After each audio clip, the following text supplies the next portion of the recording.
now going straight into our next section, knowledge. Who produces knowledge? For whom? Who's listening? Who is amplified? Who's validated? And who is silenced? Forgotten? Or rendered invisible? Hey, we already did this earlier today. I know, but these are crucial questions worth repeating. All right. Did you know that 15% of the entire historical human experience belongs to the people who are alive right now? How do you mean? There are so many of us right now that in this year, 2020, 15% of the entire historical human population is alive, breathing, experiencing, and producing knowledge. That perspective is insane. That also means that the creation, dissemination, and consumption of information has reached unprecedented levels. With political and economic powers exerting huge influence on the scope and content of the circulating information, we are creating a widening gap between content and facts and information providers and consumers. This section on knowledge critically engages with the production and distribution of knowledge. We will begin with a video message by the philosopher Isabel Stengers, who is sharing with us her doubts about the driving the human and her plea for earthly commitments. Stengers' call to side with some ways of living and dying and not others will be immediately followed by a panel discussion with Indy Johar and Sarat Maharaj, moderated by Michael Kettler. A quick reminder, it is my turn to join the Q&A of the panel discussion, to pass your questions from our Telegram group to the panelists. Right. So, Moritz, do you have Stengers' earthly commitments for us? If that's what you want, you shall have it. That would be great.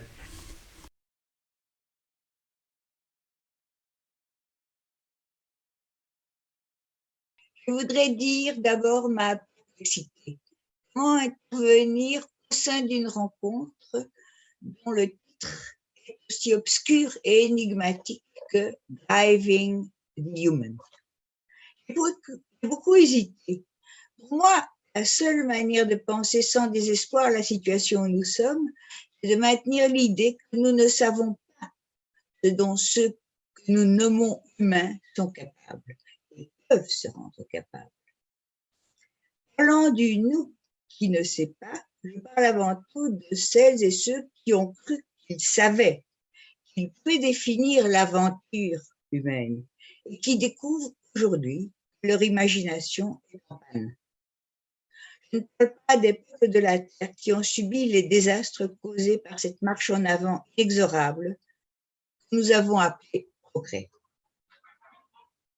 Il me semble alors que le terme drive dans Driving the Human pourrait bien convenir à ce qui s'est emparé de ces humains particuliers que nous sommes, la manière dont ils ont été possédés, rendus insensibles aux ravages aussi bien écologiques que culturels, sociaux et spirituels qu'ils commettaient au nom du progrès. Pour moi, la question n'est pas que nous reconnaissions notre culpabilité. La culpabilité ne permet pas de penser ce que nous avons détruit autrement que comme victimes. C'est-à-dire, elle nous met au centre de la scène, comme toujours. Gilles Deleuze a proposé que la honte, au contraire de la culpabilité, peut, elle, mettre en mouvement la pensée. Elle peut ouvrir autre chose qu'à nous-mêmes. Donna Haraway, elle, a proposé d'éviter la binarité innocent-coupable pour penser ce qu'elle appelle non-innocence. Ce sont ces deux penseurs qui vont me guider dans cette intervention. Nous n'avons pas à reconnaître que ce que nous avons honoré, les pratiques des sciences, de l'art, de la philosophie, les inventions techniques, les idées d'émancipation ou l'affirmation des droits humains sont coupables. Mais nous ne pouvons pas les penser comme innocentes. Nous avons à penser avec la honte qui peut inspirer la manière dont elles se sont associées avec l'évidence de l'exceptionnalité de l'homme blanc, le premier humain à avoir pris ce chemin à sens unique, que tous les autres depuis sont contraints d'accepter. L'introduction de cette rencontre dit notre besoin de nouveaux outils pour nous adresser à des mondes qui aujourd'hui sont à la fois profondément endommagés et redoutablement chaotiques. En effet, si la pandémie actuelle nous a appris quelque chose, c'est à quel point nous sommes mal équipés pour affronter ce qui pourtant est prévu et annoncé. Il me semble que s'il s'agit d'invoquer la force qui dirige ou motive, qui drive les humains que nous sommes, il faut d'abord la penser comme ce qui exigeait de nous que nous ignorions la menace, comme ce qui nous a interdit de faire attention à ce monde devenu radicalement incertain et dangereux. Nous avons besoin d'outils, mais il me semble que nous devons aussi et peut-être surtout apprendre à en faire usage autrement, à les libérer de cette compulsion à aller de l'avant qui s'est emparée de nous, apprendre ce que demande leur devenir terrestre au sens de Bruno Latour. Vu que nous sommes réunis aujourd'hui, tenter d'imaginer la possibilité d'avenir collectif soutenable, qui pourrait catalyser des approches transdisciplinaires et collaboratives, combinant les outils de la science, de la technologie, des arts. Mais suffit-il, pour en faire un usage technique de ces outils, d'invoquer la transdisciplinarité, la collaboration? Ces deux vertus, traditionnellement définies comme désirables, ne me suffisent pas, car elles caractérisent de manière privilégiée des entreprises centrées sur la résolution d'un problème. On peut penser à ce qu'on appelle la conquête de l'espace. On pensera peut-être demain au geoengineering. Or, nous le savons, c'est sans doute précisément à la tentation de considérer ce qui nous arrive sous l'aspect du problème à résoudre qu'il s'agit de résister.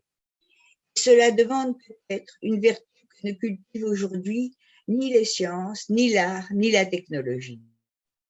Cette vertu est la capacité d'accepter d'être situé et obligé par les rapports que nous réussissons à créer avec les autres, humains et non humains.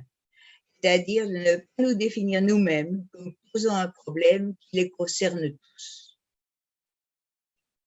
Cependant, dans la présentation que je commente, un mot m'intéresse très positivement. C'est le mot catalyse. C'est un mot d'origine chimique. J'ai moi-même commencé comme chimiste. La chimie est une science qui n'a jamais pu prétendre à l'innocence. C'est la science des poisons aussi bien que des remèdes. C'est une science qui ne peut non plus prétendre dévoiler une nature soumise à des lois intelligibles. C'est la science des catalyses. Le fait qu'un agent catalytique rende possible une transformation chimique particulière est d'abord un fait empirique. Il y a catalyse. Il y a redistribution de ce que nous définissions comme transformation possible ou impossible. Les chimistes ne rendent pas grâce à leur raison ou à leur méthode, mais à une efficace qu'ils constatent. Les chimistes sont situés par ce qui rend possible leur réussite. Et il ne s'agit plus seulement de chimie aujourd'hui. On assiste en effet à un redevenir empirique de la biologie. Les biologistes héritiers de Lynn Margulis ne sont plus les maîtres des questions qu'il convient d'adresser aux vivants. Ils découvrent à tous les niveaux des enchevêtrements de relations actives qui interdisent d'isoler un vivant, de définir ce dont il serait capable par lui-même. Ils explorent les manières multiples dont les vivants se rendent capables les uns les autres, grâce aux autres, au risque des autres. Et j'en reviens alors à ce qui n'est pas un problème à résoudre, mais une question vitale. De quoi pouvons-nous nous rendre capables grâce à d'autres humains et non humains, voire aussi grâce aux êtres autres qu'humains que nous avons été si fiers de renvoyer à la croyance, grâce à ces autres, avec ces autres, mais aussi au risque de ces autres. Si les arts, les sciences et les technologies sont susceptibles de catalyser les avenirs collectifs soutenables, ce sera, me semble-t-il, si leurs outils acceptent de se laisser situer par cette question vitale, c'est-à-dire aussi acceptent que leur rôle de catalyseur n'est pas simplement de l'ordre d'une proposition plus ou moins théorique adressée à un public amateur, mais est de l'ordre d'une exigence pratique vérifiable à partir de ce que, empiriquement, cet outil contribue à rendre possible. Les anglo-saxons nomment reclaim la capacité collective de tels outils devraient rendre possible. Reclaim comme régénération, réactivation, se situe dans la perspective d'une réappropriation, non d'un progrès, non d'une marche en avant. Ce dont il s'agit de redevenir capable est ce qui a été cible de destruction systématique et violente partout dans le monde, y compris en Europe, afin que naisse l'individu moderne, isolable, propriétaire de ses propres opinions, poursuivant ses propres intérêts, ayant pour idéal, pour sol, de se réaliser lui-même. Le pari du mouvement de Reclaim est donc anthropologique. L'individu moderne est issu non d'un processus d'émancipation, mais d'un désastre inséparablement social et écologique qui continue aujourd'hui. Il a été séparé de tissus d'interdépendance vitale que, d'une manière ou d'une autre, tous les peuples de la Terre avaient appris comment cultiver. Pour emprunter les termes de Spinoza, le prix de ce que nous avons appelé progrès serait alors un triomphe des passions tristes qui nous isole dans une compétition inquiète, un désir de reconnaissance insatiable que nous-mêmes, académiques et artistes, ne connaissons que trop bien. L'humain moderne se veut autonome, mais est plus dépendant qu'aucun humain ne l'a jamais été. Bénéficiaire irresponsable qui se sent innocent et trouve injuste d'être puni, privé de ce qui lui est dû. Il n'est pas coupable et demande donc qu'on lui garantisse que l'écologie ne sera pas punitive. Mais les activistes d'aujourd'hui ne sont pas, comme on les en accuse, des moralistes punitifs. Ils veulent plus d'autre chose. S'ils ont besoin d'outils, ceux-ci devront participer à la culture de dispositifs dont l'efficace serait catalytique. Des dispositifs qui donnent à une situation le pouvoir de faire penser ceux et celles qui concernent, de les rendre capables d'imaginer et agir ensemble, de faire sens en commun. La réussite de ces dispositifs est marquée par ce que Spinoza appelait la joie, ce qui accompagne toute augmentation de la puissance d'agir, c'est-à-dire aussi de sentir et d'imaginer. Une telle joie n'a rien de psychologique, elle est vitale, générée par l'expérience d'une transformation qui s'est faite avec d'autres, grâce à d'autres, au risque des autres. La poétesse Audre Lorde a écrit que jamais l'outil du maître ne démantèlera la maison du maître. Quelles que soient les bonnes intentions de celui ou celle qui l'a conçu, cet outil.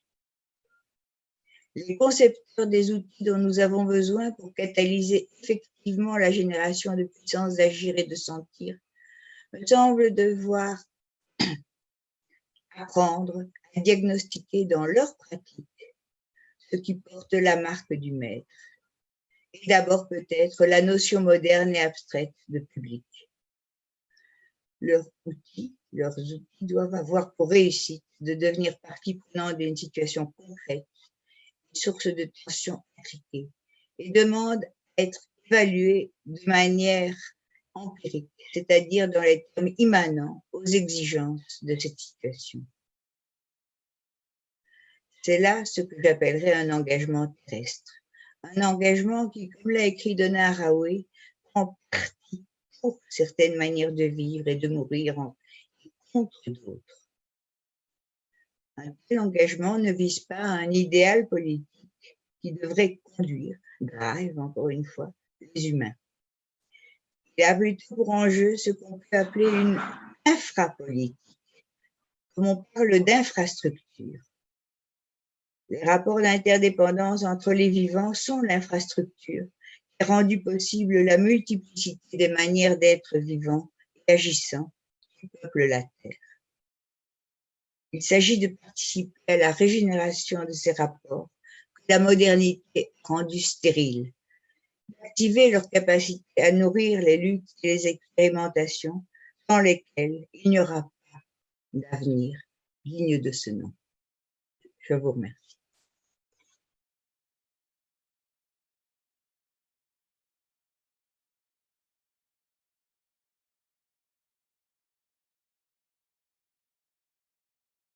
Everyone to the knowledge panel.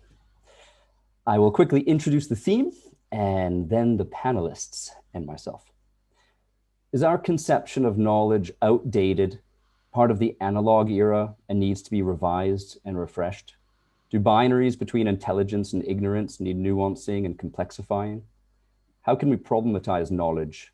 How can we think beyond traditional categories or understandings of how we know? Through what bodily or mental mechanisms do we know? What does it mean to be a knower, to share knowledge, and what material or social forms need to be reconsidered for altering our knowledge landscape? Today, we will be exploring these themes and seeking to retool the language frames around terms like knowledge, thinking, and consciousness. My name is Michael Kaitler. I'm a postdoc researcher at KU Leuven in the Department of Architecture. And I have the great honor of introducing Indy Johar and Sarat Maharaj today, with whom we will be discussing these very fascinating and quite provocative questions related to knowledge. I'm going to give a very brief introduction to each of them. Indy is an architect, co-founder of Project 00, and most recently Dark Matter Labs. Indy has co-founded multiple social ventures from Impact Hub Westminster to Impact Hub Birmingham, along with working with large global multinationals and institutions to support their transition to a positive systems economy. And he's taught in multiple universities and institutions around the world.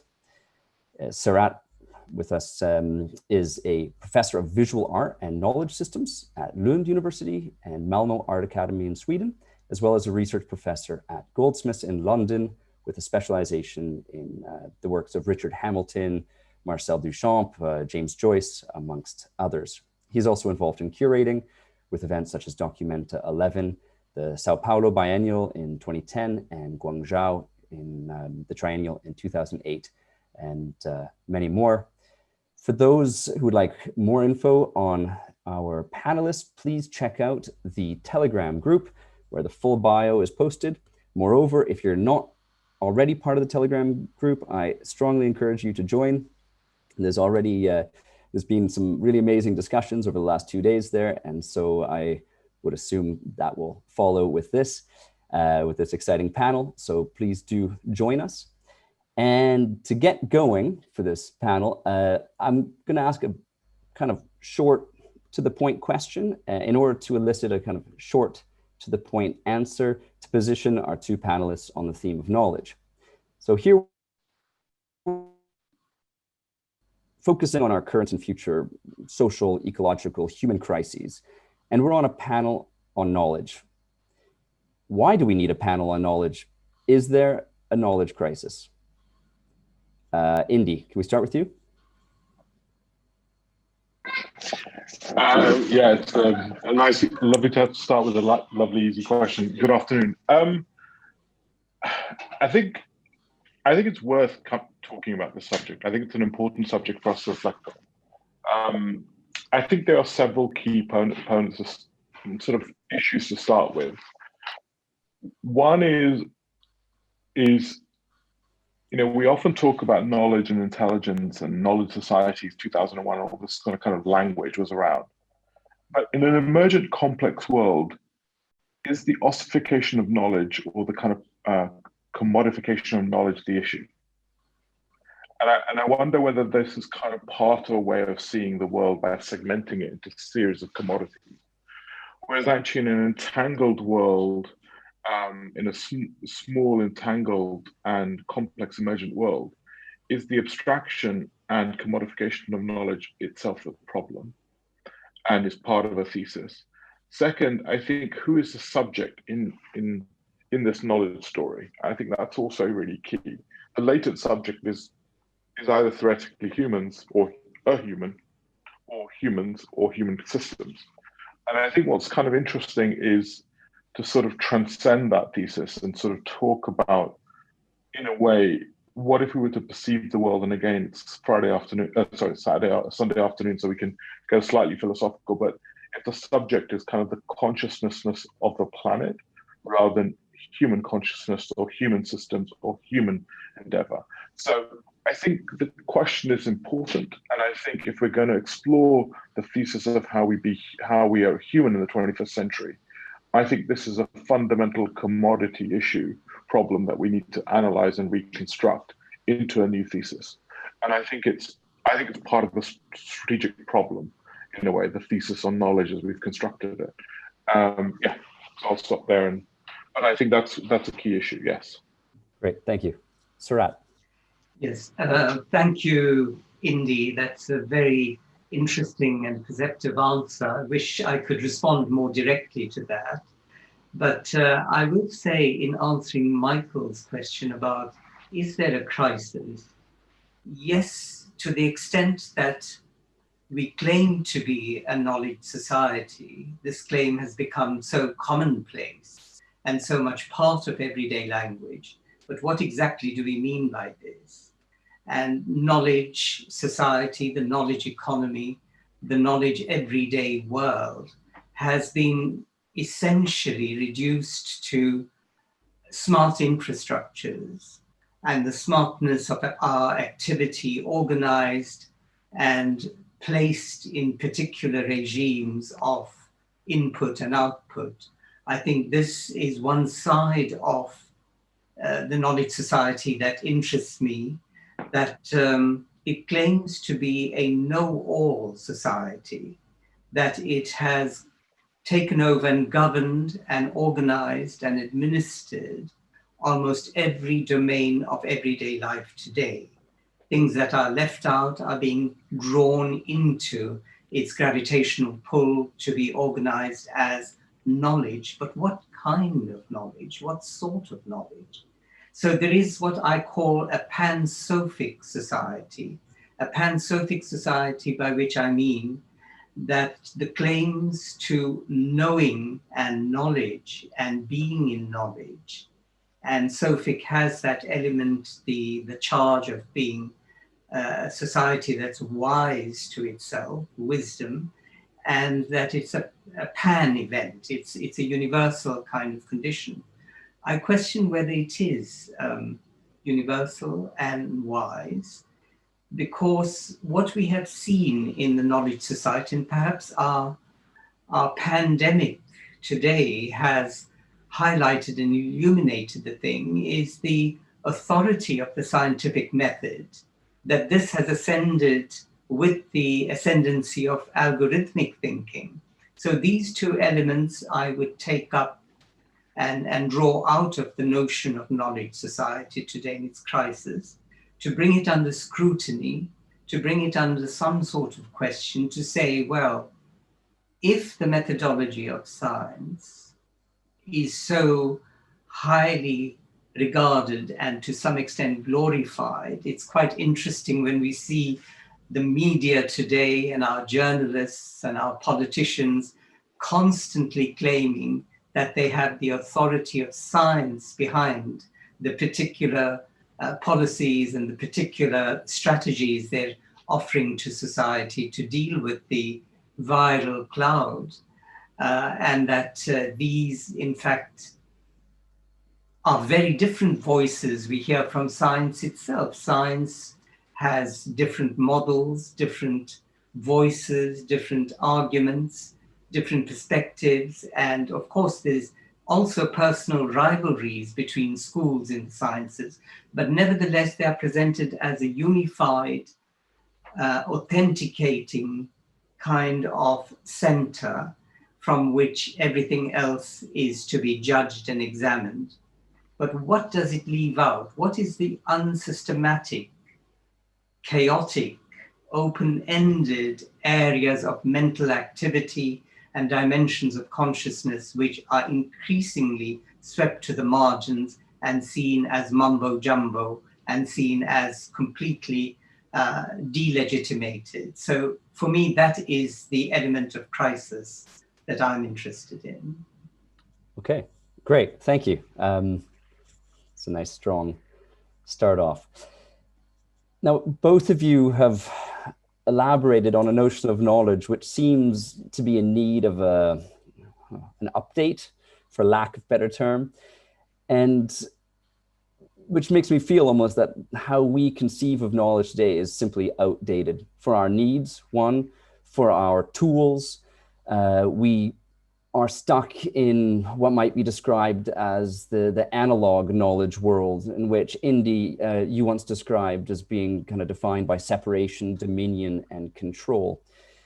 If you agree that knowledge does need to be updated, or at least that our knowledge currently is out of date, what should come next? What is the natural successor, or at least what is the desired successor to our existing knowledge system, which is, as Sarat said, perhaps overly, artificially tight and closed, and as Indy was saying, perhaps simply too abstract?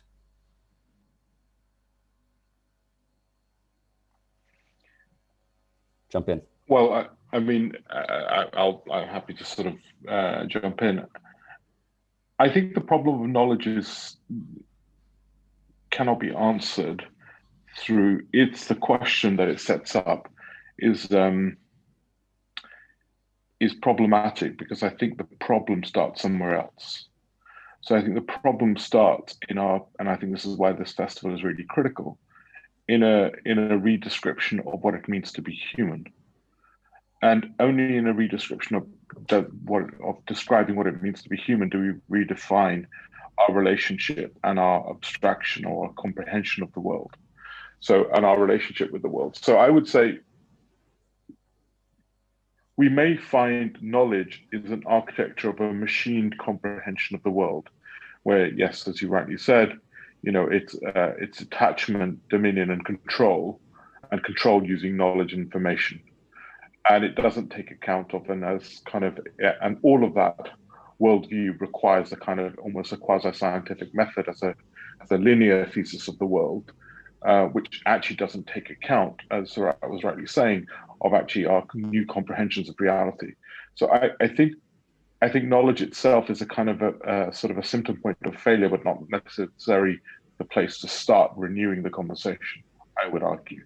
I think the renewal of the conversation starts at a much deeper root, at the question of what it means to be human, and redefining our relationship as much more entangled and embedded rather than detached.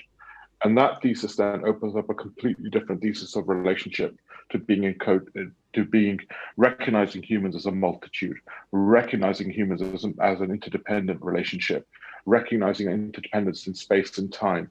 It builds within it a different thesis of consciousness, not of individuals, but actually a quite interdependent consciousnesses. And that, I think, opens up a whole new paradigm of to be in knowledge, and I'm not even sure knowledge, I would tend to prefer the word of being in practice or to being in relationship with, rather than actually to be knowledgeable, which is the act of consumption and storage, which I think is again this idea of isolation and siloism as a language structure. So it reconstructs, I think it's a great problem description, but I think if we follow it through, it won't give us a paradigm space to actually open up and dissect the question. And my intuition is we have to start exactly with this festival starting to kick off, is to actually open up this conversation from the paradigm of reimagining our consciousness.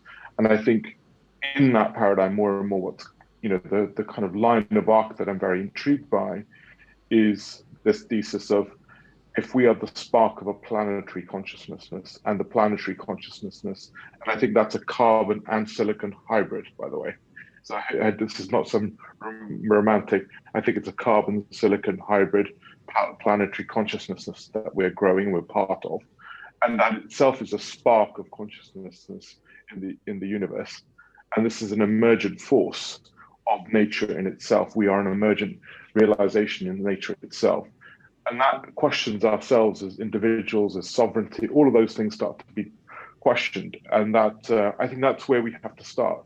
And I think, and as Surat in our previous conversation was very elegantly speaking about how, if you look back in the 1960s, quantum physics philosophers, they were all talking to quantum physics scientists, they were all talking to the philosophers and Eastern philosophers, talking about how to discover new language and frames. And David Bowman and all those guys were all in conversation, because I think this requires a different thesis of our relationship to the world. And that opens up the future. And I think so. Knowledge itself is a great problem descriptor, but I don't think it's a pathway to get into the story. And the pathway has to be redefining ourselves. And I think we're in the middle of that, by the way. So I'll come, and I think that redefinition is not just to ourselves, it's also our redefinition with each other, redefinition with the future, which I think is still about control and consumption and colonialization, our relationship with things, which is about ownership and enslavement, our relationship with nature, which is again about resource and extraction.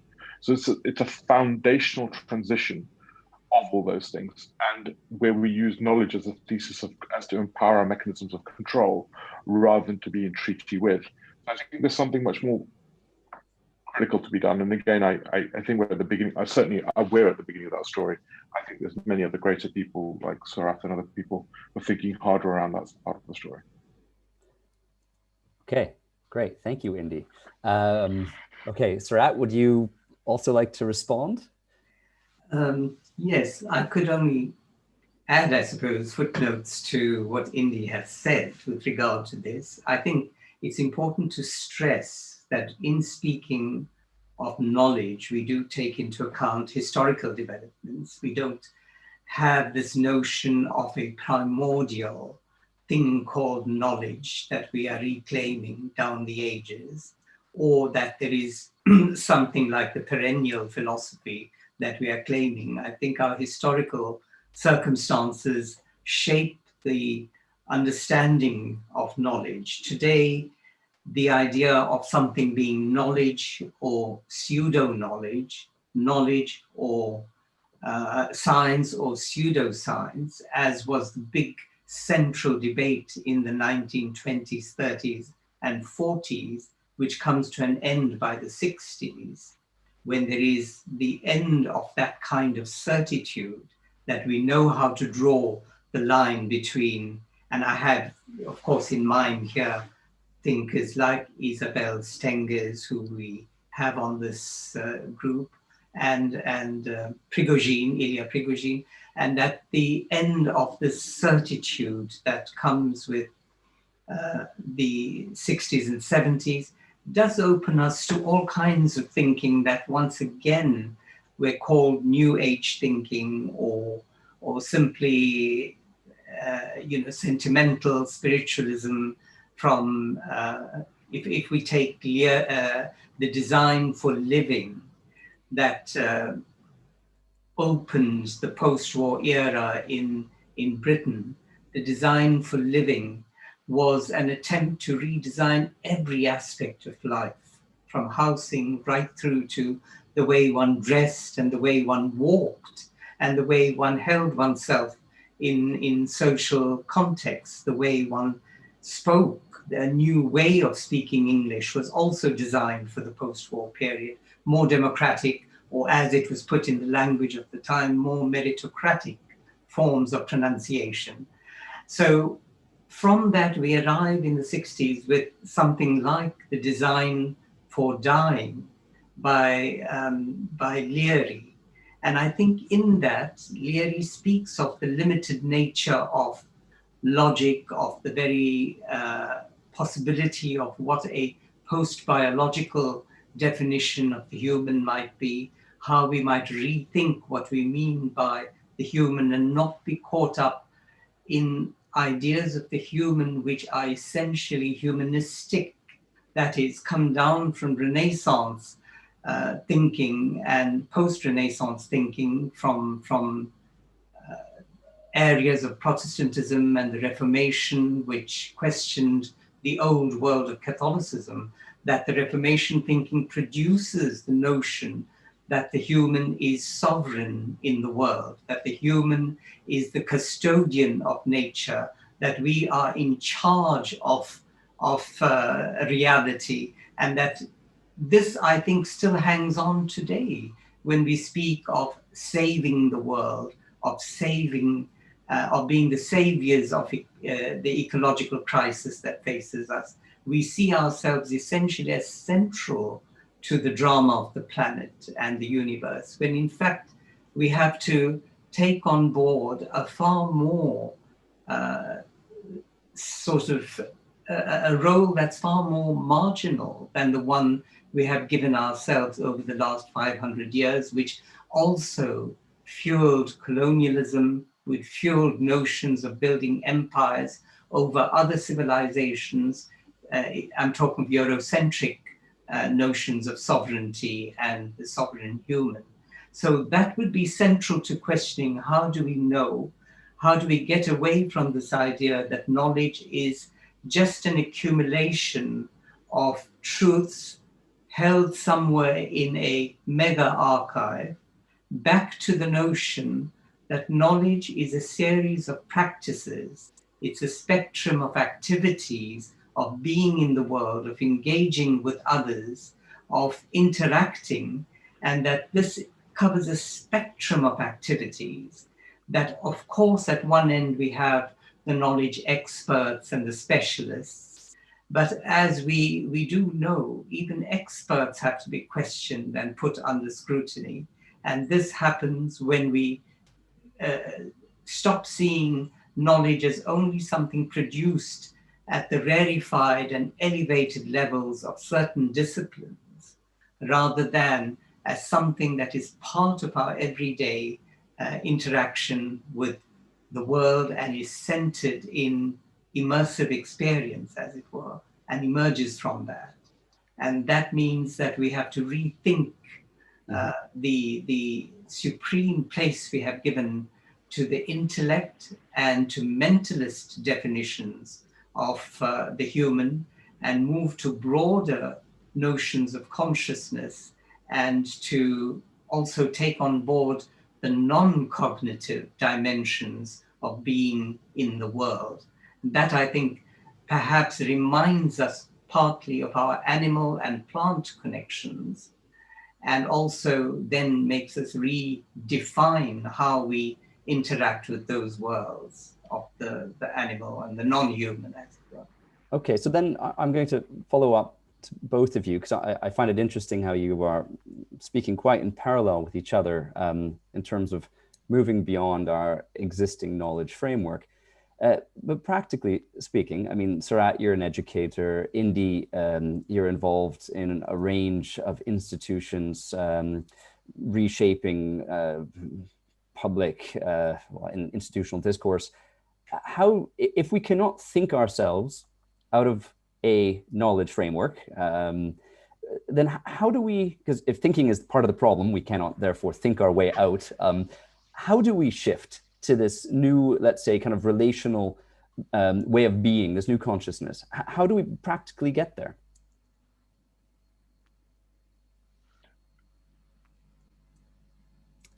Either of you can jump in.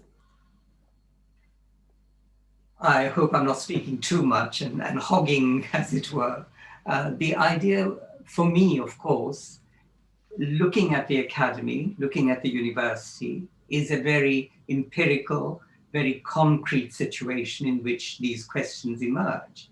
So I would say that it goes right down to what we mean by education, by teaching, and I would move away from the notion of teaching and lecturing to students. I would begin to think that the gathering is about a joint learning, the production of a joint expertise. It's not about handing over organized expertise. This is why I would hold on to the term knowledge production, as opposed to what is current in our institutions, which is knowledge transfer, where we see something that is already established, already polished and received, and all that we as people involved as teachers, lecturers, tutors have to do is to hand over and to supervise the handling. The language already suggests a certain kind of hierarchical relationship rather than a productive, creative one in which we might be totally surprised at the source from which new knowledge begins to emerge and is produced when we think of it as a situation of joint learning, when we think of it as coming together and sharing insight, understanding, experience, and building out the problematics of knowledge from that. So I do see it in slightly more modest terms, though the question might have been posed in very grand terms of consciousness and what have you. But in dealing with the situation, I would say one is speaking of situations of learning. One is speaking of places of learning. And these might be, again, both in the within the walls of the university and completely outside it. And that is why, for me, art and art practice is so important, that it is a way of learning in which there is no protocol, or at least with contemporary art, that unlike the laboratory, though we have in many ways rather plundered the language of science and called ourselves as art laboratories and knowledge laboratories in the world of art, but unlike the laboratory, or maybe we're talking about a laboratory at such an elevated level where there is no given protocol, where creativity flourishes because we are in a state of what I call cluelessness, a state of ignorance. We don't know what question will be produced. We have to learn how to produce the question by being together and sharing this insight together. And so the state of cluelessness, which is so derided in society as a whole, is for me one of the most creative situations to be in. Okay, great. Indy, would you like to respond? I mean, I suppose in terms of trying to make this kind of land, I think this manifests in lots of things. So this kind of discourse, while seeming rarefied, it manifests in a very simple idea of property rights.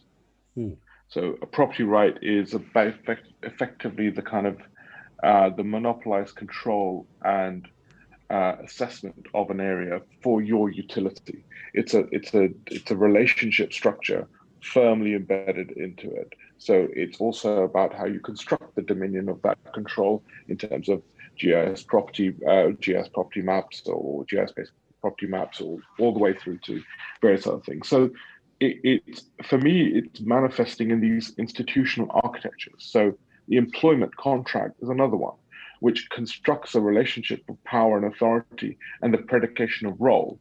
So I will define the role the other person will play. That is a relationship of construction of power and comprehension of the third party.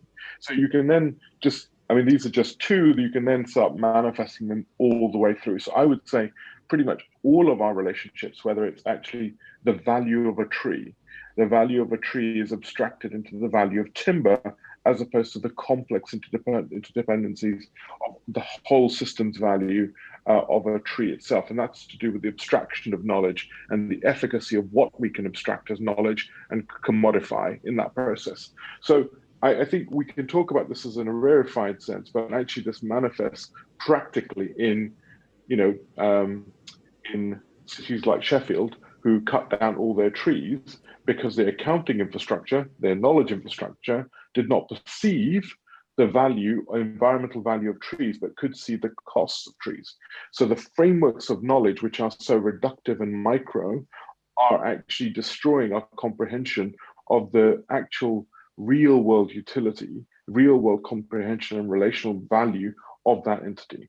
So I think this can feel a philosophical argument, but it's not. It's actually a deeply practical argument about how we construct our relationships with the world.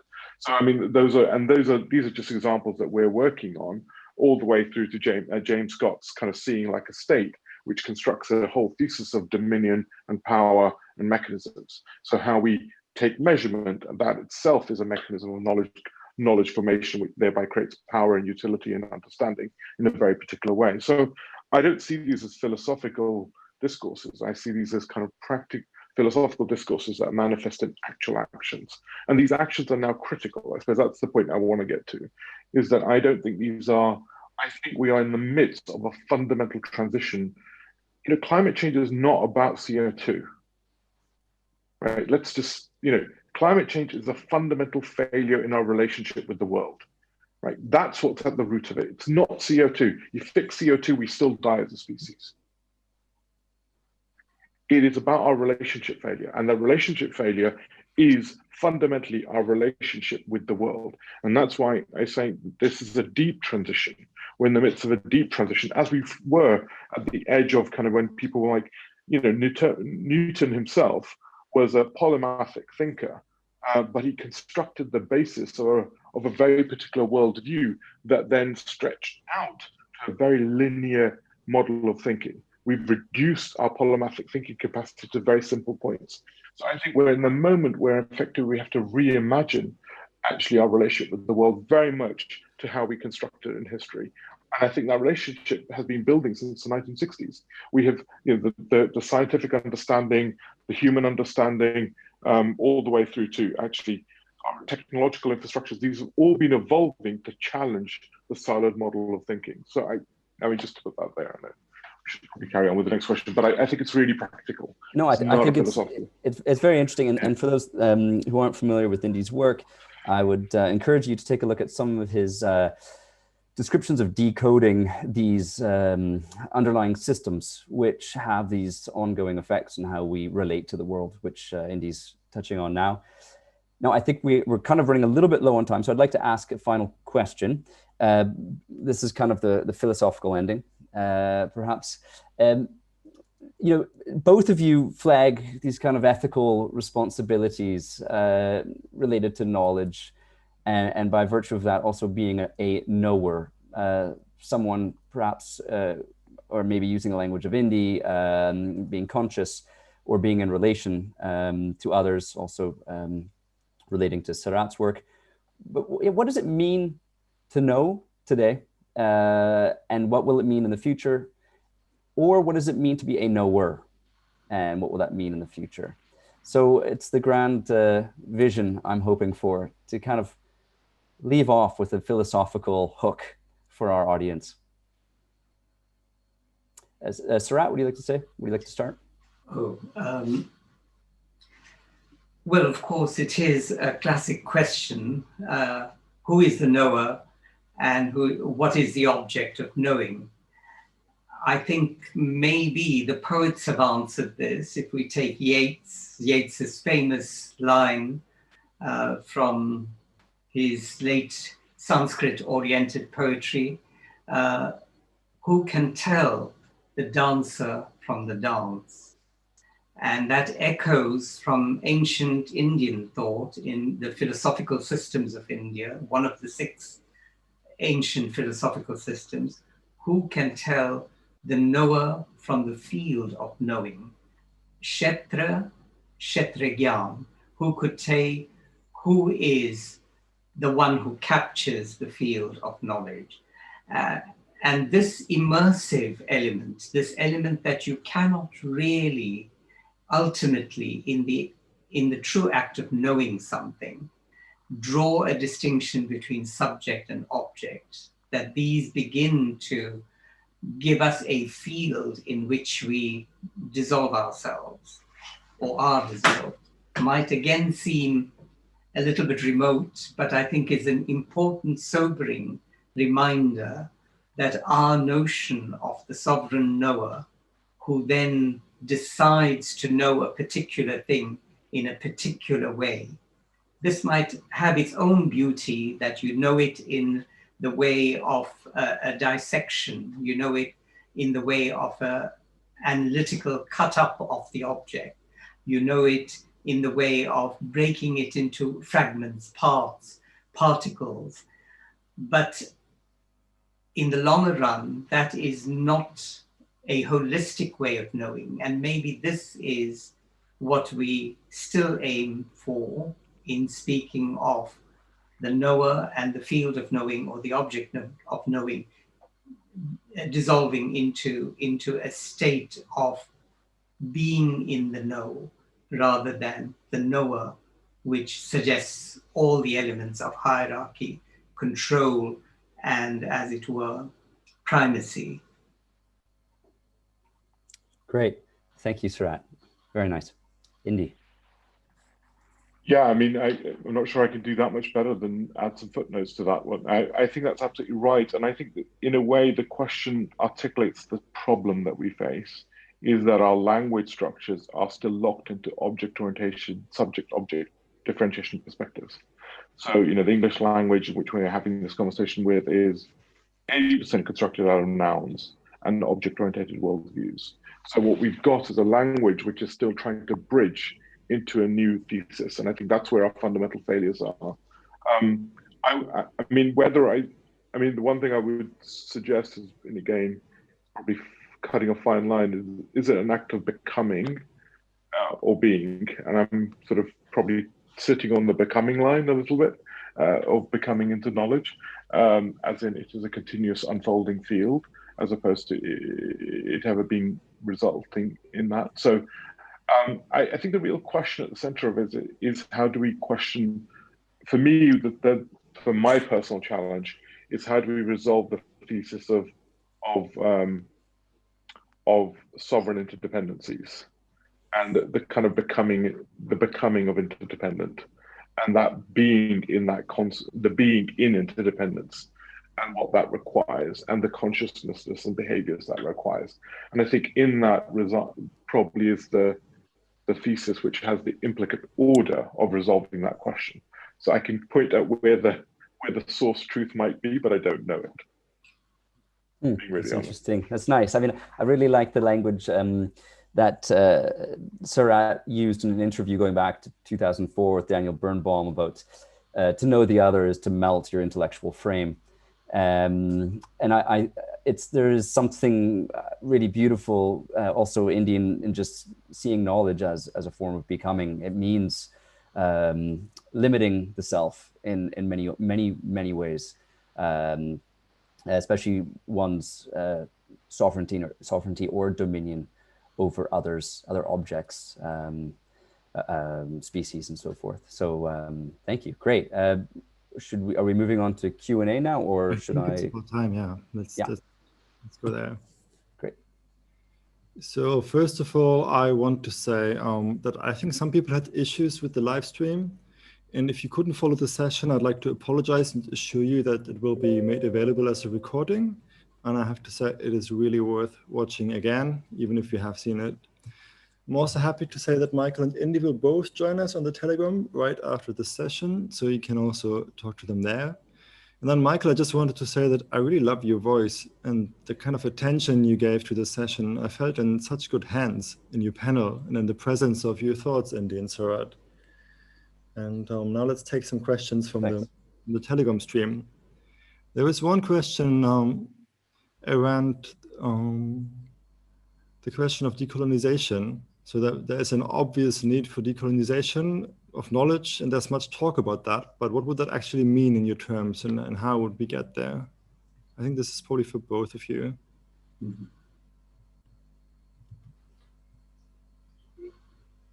If I may, Michael. Please. I don't. Go ahead, Sarah. Oh, right.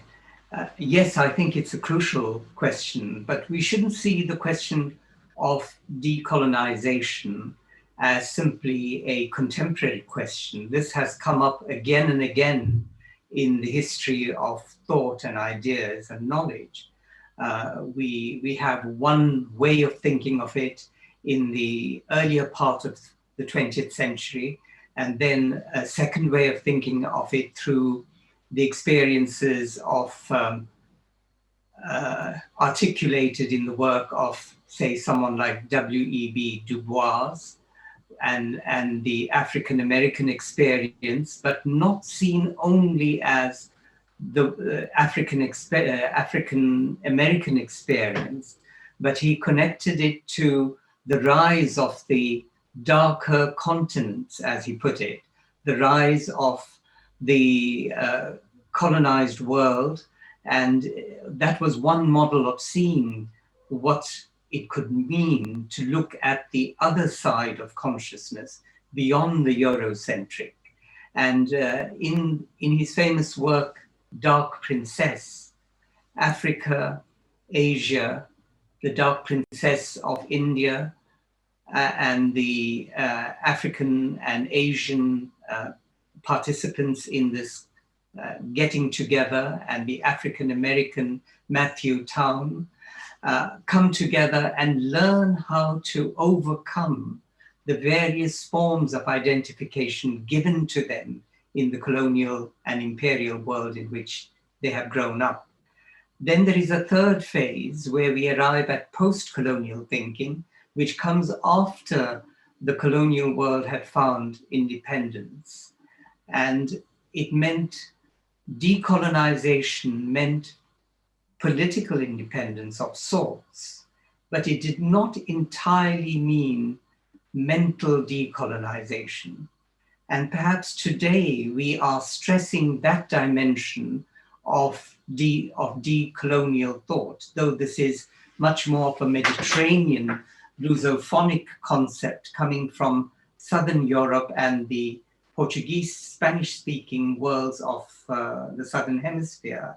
But in its generalized form, it has come to stand for taking apart those elements of the mind and those elements of thinking and those elements of knowledge that we find hold us back. These are mind-forged manacles, to use Blake's famous phrase. The point is that how do we do it when we are, as Indy has pointed out to us, when we are using a language which is in itself a language that has promoted a kind of colonized thinking. So here maybe we turn once again to new inventions around the English language, in creolite, in the language that is produced in the mix of indigenous languages with English, with colonial English, and the production of a new way of thinking that comes out of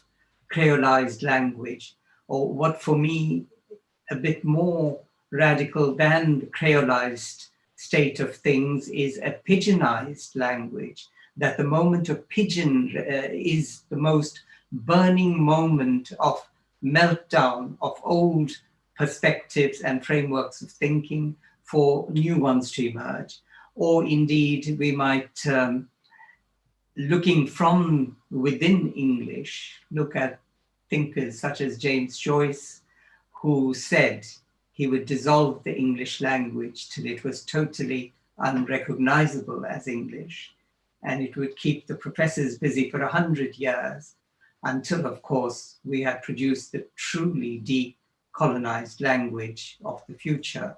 How is that to be produced is still a question, but yes, the whole question of knowledge takes us immediately into the issue of its decolonization of its categories, concepts, modes of conceptualization, and then modes of expression. Mm-hmm. Interesting. Very interesting. I'm not sure if there are more questions, but I thought I'd just turn this to Indy quickly. With, like, to envision, well, we're talking about decolonizing knowledge. So much of the Western knowledge or colonial project or program has been related to reason, scientific rigor, and so forth. And I would be very interested in how you interpret whether or how reason or rationality can fit within consciousness. Because the way you described knowledge as being in relationality, where is reason and rationality there? Yeah, so I mean, I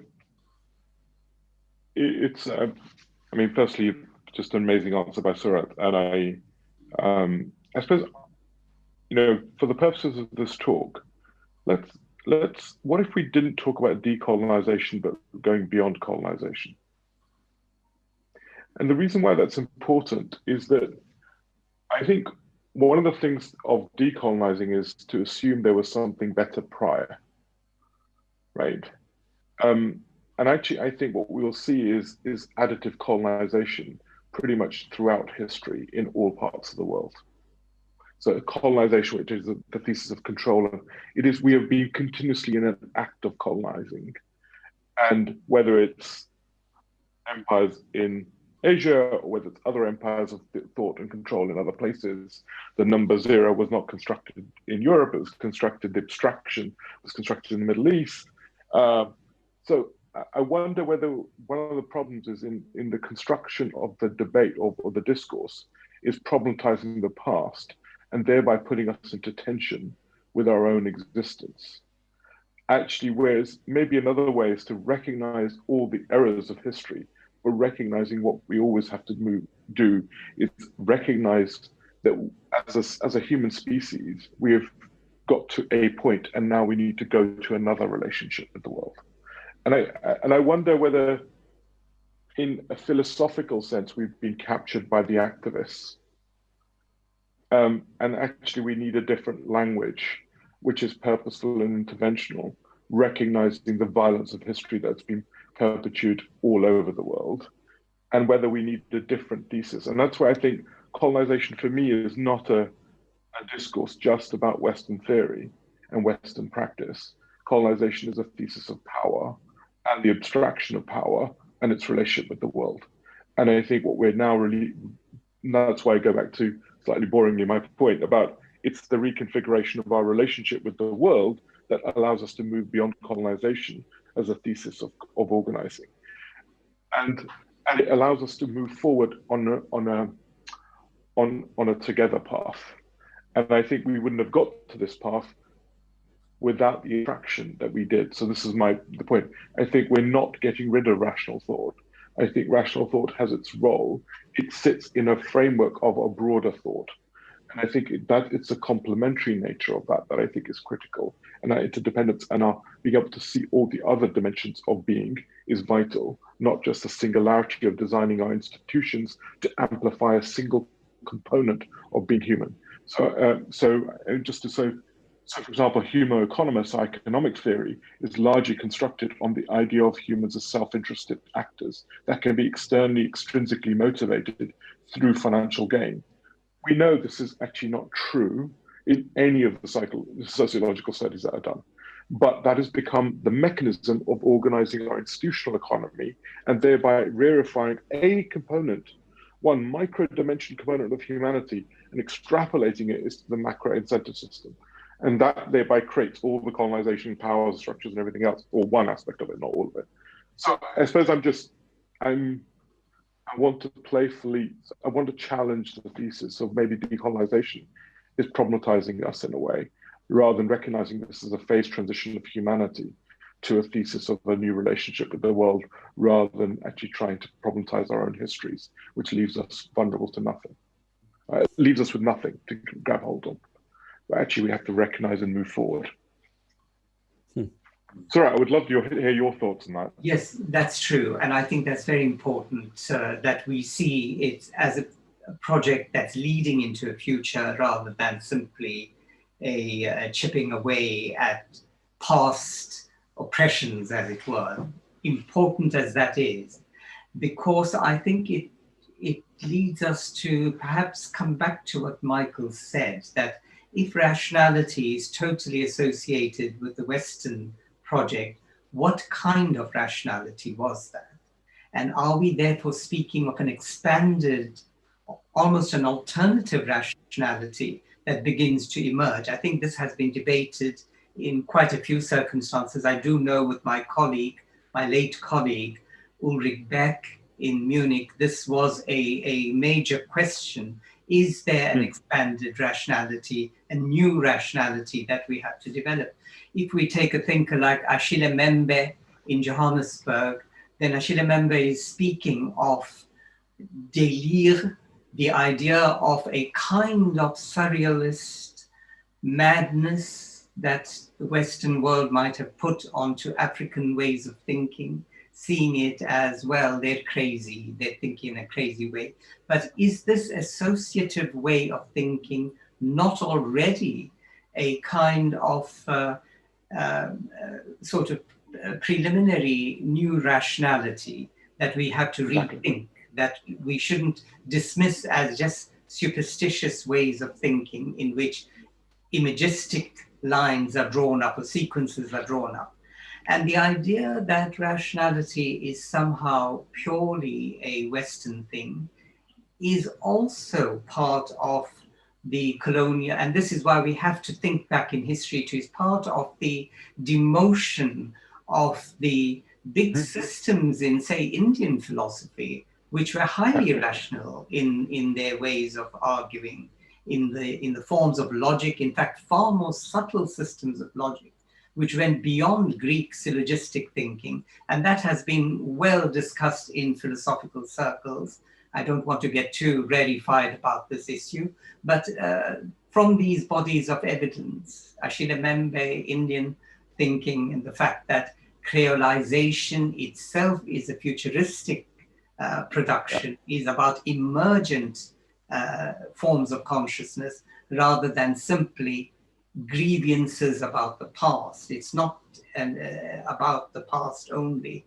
I think all of that shows that there is a model of an expanded rationality that we can quite legitimately ponder and examine in other practices, or practices that we set up, what I call in the joint learning situations and strategies that we consider.